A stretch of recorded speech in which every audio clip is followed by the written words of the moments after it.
Private bus ప్రమాదాలు కొనసాగుతూనే ఉన్నాయి. తాజాగా పెద్ద అంబర్పేట ఔటర్ రింగ్ రోడ్డుపై నియోగో ఎలక్ట్రిక్ బస్సు బోల్తా పడింది. మియాపూర్ నుంచి గుంటూరు వెళుతున్న బస్సులో 20 మంది ప్రయాణికులు ఉన్నట్లు సమాచారం. ప్రమాదంలో 5గురికి గాయాలు కాగా క్షతగాతులను ప్రభుత్వ ఆసుపత్రికి తరలించి చికిత్స అందిస్తున్నారు. ప్రమాదంపై కేసు నమోదు చేసి దర్యాప్తు చేస్తున్నారు పోలీసులు.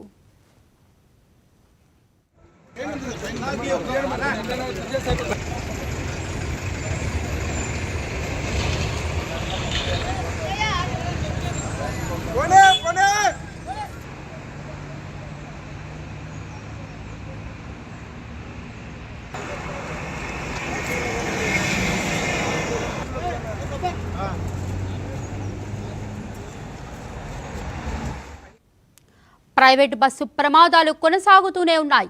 తాజాగా పెద్ద అంబర్పేట ఔటర్ రింగ్ రోడ్డుపై నియోగో ఎలక్ట్రిక్ బస్సు బోల్తా పడింది.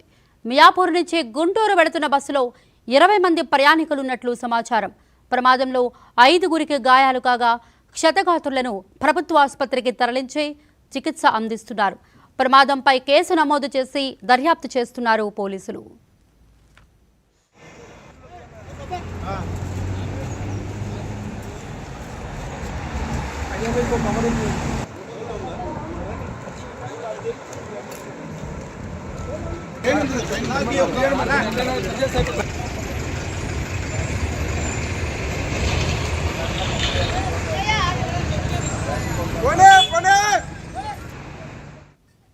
పెద్ద అంబర్పేట ఔటర్ రింగ్ రోడ్డుపై నియోగో ఎలక్ట్రిక్ బస్సు బోల్తా పడింది. మియాపూర్ నుంచి గుంటూరు వెళుతున్న బస్సులో 20 మంది ప్రయాణికులు ఉన్నట్లు సమాచారం. ఈ ప్రమాదంలో 5గురికి గాయాలు కాగా క్షతగాతులను ప్రభుత్వ ఆసుపత్రికి తరలించి చికిత్స అందిస్తున్నారు. ప్రమాదంపై కేసు నమోదు చేసి దర్యాప్తు చేస్తున్నారు పోలీసులు.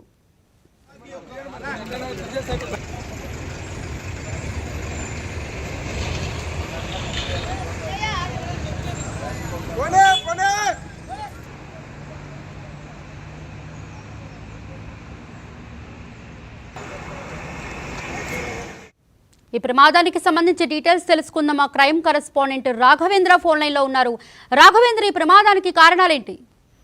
నిన్న కర్నూలు దగ్గర జరిగిన ఘటన మరొక నుంచి ఈ రోజు ఉదయం కూడా జిత్తల దగ్గర ఒక బస్సు యాక్సిడెంట్ అయిన పరిస్థితి.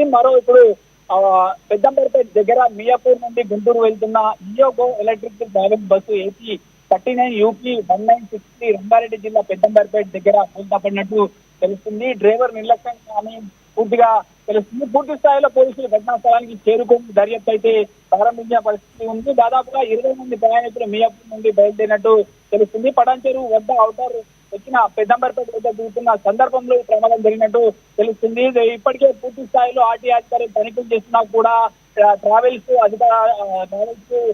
ఓనర్స్ తో పాటు డ్రైవర్స్ తో అవగాహన లేకుండా పూర్తిగా వాళ్ళపై వైఫల్యం చెందినట్టు తెలుస్తుంది. పూర్తి స్థాయిలో వాళ్ళు కొరడా చూపించిన పరిస్థితి కల్పిస్తుంది. కొంతమందికి గాయాలతో బయటపడినట్టు వాళ్ళను స్థానికంగా ఉన్న ఆసుపత్రికి తరలించినట్టు తెలుస్తుంది. ఇప్పటికే సహాయక చర్యలు చేపట్టినట్టు తెలిసి ఘటనా స్థలానికి స్థానికులతో పాటు ORR సిబ్బందితో పాటు పోలీసులు చేరుకొని కొంతమందిని ఆసుపత్రికి తరలించినట్టు తెలుస్తుంది. పూర్తి స్థాయిలో ఇప్పుడు పెద్దంబర్పేటకు సంబంధించిన పోలీసులు అక్కడ చేరుకొని దర్యాప్తు అయితే ప్రారంభించి ఒక క్లారిటీ వచ్చే అవకాశం కనిపిస్తుంది. ఈ ఘటన ఎలా జరిగింది, డ్రైవర్ తప్పిదం ఉందా, ఎక్కువగా ఈ మధ్య కాలంలో చూస్తే ఓవర్ స్పీడ్ ఎక్కువ అవుతున్నారు, అదేగా సెల్ ఫోన్ డ్రైవింగ్ చేస్తున్న పరిస్థితి కనిపిస్తుంది. పూర్తి స్థాయిలో ఈ పోలీసులు ఒక క్లారిటీ ఇచ్చే అవకాశం అయితే కనిపిస్తుంది. ప్రస్తుతానికి అయితే 20 మందితో పాటు మొత్తము కొంతమందికి